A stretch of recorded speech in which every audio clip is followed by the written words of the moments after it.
Social media algorithm అంటే ఏంటో తెలుసు కదా.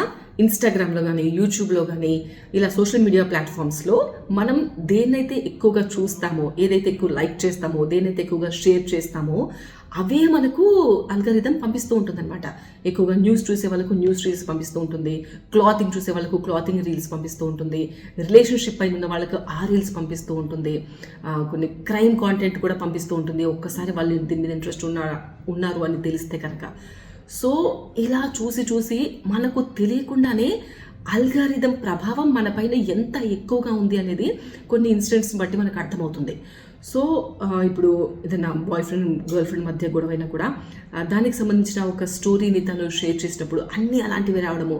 సో ఇంకా ఇంతే, అబ్బాయిలంతా ఇంతే అని అమ్మాయిలు అనుకోవడము. సో అమ్మాయిలు కూడా అబ్బాయిలు కూడా అమ్మాయిలంతా ఇంతేనా, ఇలా ఒక రకమైన మైండ్ సెట్ అనేది ఈ అల్గారిథం వాళ్ళకు క్రియేట్ చేస్తోంది. సో ఇప్పుడు మనం దీని నుంచి బయటపడాలంటే అల్గారిథంని స్టాప్ చేసుకునే కొన్ని టూల్స్ కూడా ఉన్నాయి.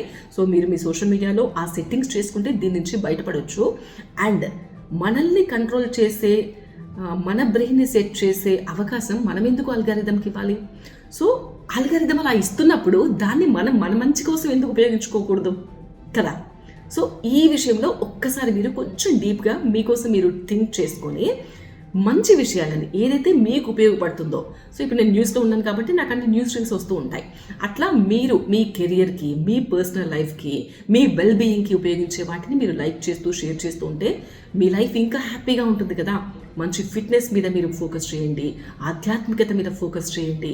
సో ఎంత పీస్ఫుల్గా ఉంటుంది తెలుసా ఆధ్యాత్మికత మీద ఫోకస్ చేస్తే. సో అలా అల్గారిథాన్ని మన కోసం మనం ఉపయోగించుకుందాం, మన డెవలప్మెంట్ కోసం ఉపయోగించుకుందాం. సో మన మంచి కోసం, మన కెరియర్ గ్రోత్ కోసం, మన పర్సనల్ గ్రోత్ కోసం ఉపయోగించుకుందాం. ఎలా ఉంది ఐడియా? నచ్చితే కామెంట్ చేయండి. మీకు ఏమైనా అభ్యంతరాలు ఉన్నా కూడా మీరు కామెంట్ చేయొచ్చు, రిలీజ్ షేర్ చేయండి మీకు నచ్చిన వాళ్ళకి.